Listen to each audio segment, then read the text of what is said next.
আপনি কি জানেন ফল খাওয়ার সময় আমরা আসলে উদ্ভিদের একটি জীবন্ত অংশই গ্রহণ করি? তাহলে গাছ থেকে ফল ছিঁড়ে নিলে সেটা কি মরে যায় নাকি মরে না? যেমন একটা উদ্ভিদের ডাল বা কাণ্ড ভেঙে নিলে সেটি মরে যায়, কিন্তু সাথে সাথে যদি সেটা নিয়ে গ্রাফটিং করেন সেটা আবার বেঁচে যায়। এক কথায় উত্তর দিতে গেলে গাছ থেকে ফল ছিঁড়ে নেওয়ার সাথে সাথেই সেটি মরে যায় না, বরং এটি বেশ কিছু সময় পর্যন্ত জীবিত থাকে এবং শ্বাস প্রশ্বাস চালাতে থাকে। বিষয়টি একটু বিশদভাবে এবং বৈজ্ঞানিক দৃষ্টিকোণ থেকে বুঝলে দারুণ লাগবে। ডাল বনাম ফল পার্থক্যের মূল কারণ, যখন আপনি গাছ থেকে একটি ডাল ভেঙে নেন তখন তার মূল পানির উৎস এবং পুষ্টি সরবরাহ ভাস্কুলার সিস্টেম সম্পূর্ণভাবে বিচ্ছিন্ন হয়ে যায়। ডালের কোষে পানি বা খাবার জমিয়ে রাখার ক্ষমতা খুব কম থাকে, ফলে সেটি দ্রুত শুকিয়ে যায়, কোষগুলো মরে যায়। কিন্তু ফল সম্পূর্ণ ভিন্নভাবে তৈরি। ফলের মূল কাজই হলো তার ভেতরের বীজকে সুরক্ষিত রাখা এবং বড় করা।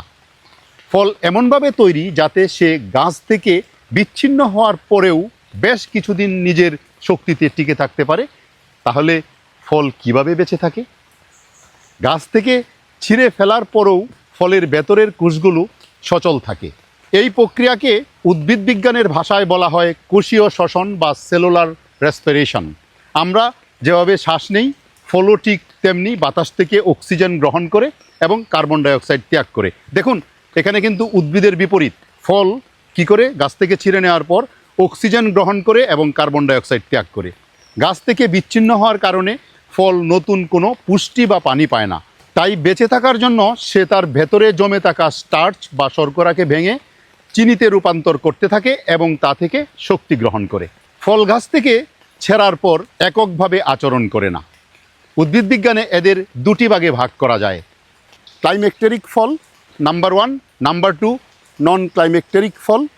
ক্লাইমেক্টেরিক ফল, এই ফলগুলো গাছ থেকে একদম কাঁচা বা আধা পাকা অবস্থায় ছিঁড়ে নিলেও এরা বেঁচে থাকে এবং নিজে নিজেই পেকে যায়। গাছ থেকে ছেঁড়ার পর এদের শ্বসন প্রক্রিয়া এবং ইথিলিন নামক ফল পাকানোর যে হরমোন থাকে অনেক ক্ষেত্রে বেড়ে যায়। উদাহরণ আম, কলা, পেঁপে, টমেটো, কাঁঠাল ইত্যাদি। এদের ক্ষেত্রে ফলটি গাছ থেকে আলাদা হওয়ার পর তার জীবনচক্রের একটি বড় ধাপ অর্থাৎ পাকা হওয়ার প্রক্রিয়াটি সম্পন্ন করে। নাম্বার 2 নন ক্লাইমেক্টেরিক ফল বা ফ্রুটস। এই ফলগুলো গাছ থেকে ছিঁড়ে নেওয়ার পর আর নতুন করে পাকতে পারে না। গাছ থেকে আলাদা করার পর এদের শ্বসন প্রক্রিয়া ধীরে ধীরে ঝিমিয়ে পড়ে এবং এরা কেবল পচন বা নষ্ট হওয়ার দিকে এগিয়ে যায়। উদাহরণ লেবু, তরমুজ, আঙ্গুর, স্ট্রবেরি, আনারস এটসেট্রা। ফল তাহলে কখন মরে? এমন একটা প্রশ্ন নিশ্চয়ই আপনারা করতে পারেন। ফল ততক্ষণ বেঁচে থাকে যতক্ষণ তার ভেতরে জমানো পানি এবং পুষ্টি সচল থাকে।